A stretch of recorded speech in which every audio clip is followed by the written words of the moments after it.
There are a lot of us with kids this morning asking a lot of questions like, what is my school district doing to increase security? All of this, of course, coming up in the wake of the Connecticut school tragedy. Joining us live this morning is Kris Anderson, reporter for the Gresham Outlook. Hey, good morning, Kris. Good morning. How are you guys doing? Hey, we're doing all right, but of course, everybody's hearts are still very heavy, and we are all thinking about what's been going on in the past week or so, and of course, applying it to here at home. Now, you've been doing some calling around to some of the local districts since those shooting on Friday, and are you finding that schools are increasing security this morning? I found that on Friday and some schools today, there's going to be a little more presence. Principals are instructed to be in the halls a little bit more, monitor the front doors, seeing who's coming, who's going. But schools are pretty confident in the safety measures that they have in place. So other than a little extra patrolling, and probably double checking, making sure all doors are locked and that sort of thing, it's pretty much business as usual. What kind of safety measures are we talking about? Are we talking cameras? Are we talking automatic locking doors? What did you find out? Both, yeah, video cameras at all entrances. Uh, SROs, school resource officers. They patrol campus. They work directly with the police. Some, like in the Gresham Barlow School District, actually carry handguns on campus. Also, schools like Reynolds High School, they'll open their facilities to the police department so that they can, create active shooter scenarios, and so also police can become familiar with the layout of the schools.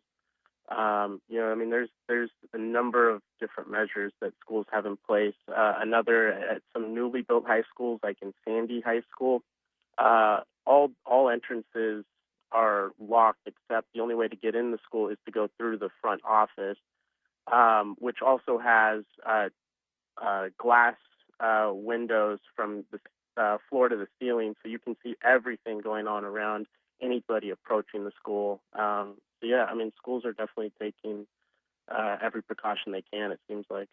What about any kind of counseling for any of the kids around here? I'm sure a lot of them, have seen all of this stuff in the news over the past few days and maybe worried about going back to school or something like that. Are any of these schools offering any kind of counseling?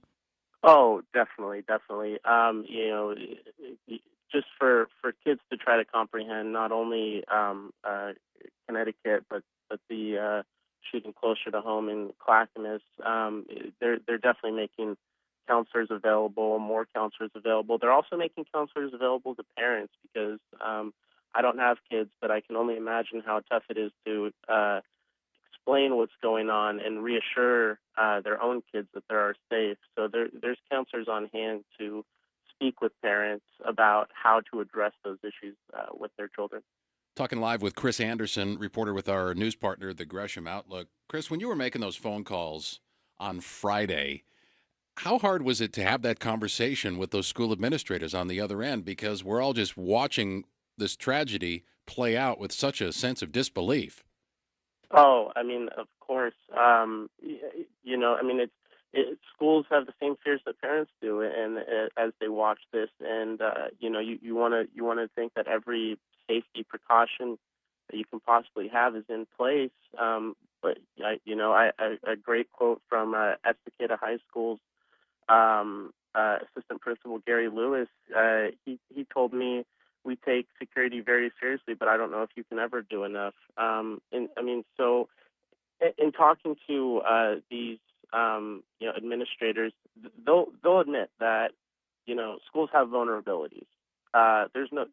There's no doubt about it. No matter how many precautions you take, there's some there's vulnerabilities that every school has, y- um, and so schools are basically just trying to do the best they can. I bring up Gary Lewis because we were talking that because of budget cuts, they had to let go of their school resource officer, um, uh, and so now that they Estacada relies on, because it doesn't have their own police department either. It relies on Clackamas County Sheriff. One Clackamas County Sheriff is always patrolling that area, so they're in charge of it's their duty to respond to anything at the high school. So you know, schools were definitely, when I talked to them, they were very transparent, they were very honest.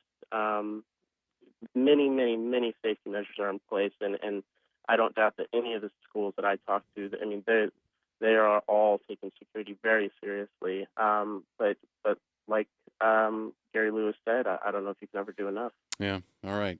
Good stuff, Chris. I really appreciate your hard work, and thanks for coming on the radio with us this morning.